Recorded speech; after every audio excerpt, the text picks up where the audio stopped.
Good morning, dear friends, and I want to take a few moments and reflect on a situation or an event that happened this Sunday that was pretty significant in my life, and I think in the work that I do with folks with disabilities. And that was the pleasure I got in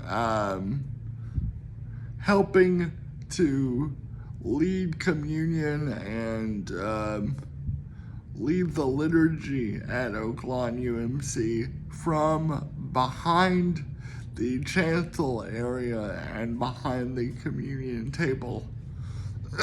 I wasn't the lead officiant that belonged to my friend and colleague, the Reverend Rachel Bachman, but I did assist and I did participate in the liturgy. And what is so remarkable about that, like I'm a pastor, I've done that all of my ministerial life, and before I was officially in ministry, I was helping and assisting with communion. So for close to 20 years now.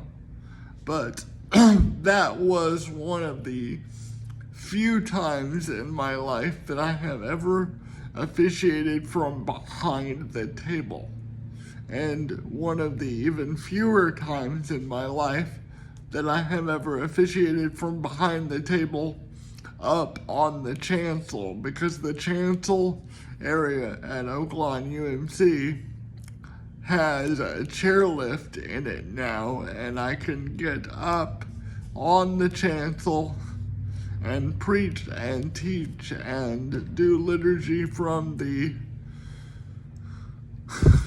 stage and the chancel. And this is less a reflection or an advertisement for Oak Lawn than it is a reflection on something that I have been saying for years, which is what we do with our architecture and how accessible our architecture is to those in chairs and with other mobility aids says so much about who we expect to see in leadership of our communities and our churches.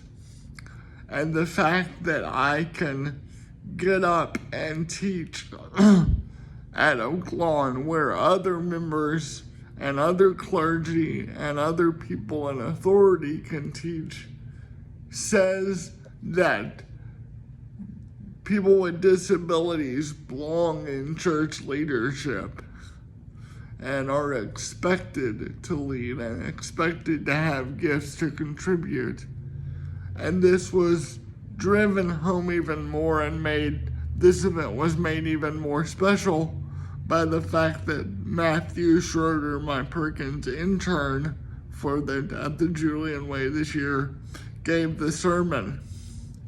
So I just want to encourage the church as a whole to continue evaluating ways in which people with disabilities not only get in the door and not only have a seat at the table, but can be equipped and called and empowered by congregations and those people in the larger kingdom of God, the kinship of God, to have positions of authority and leadership.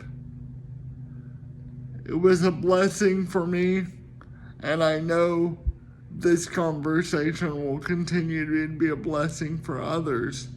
So let's continue to have it, friends. All right. Y'all be well. Bye-bye.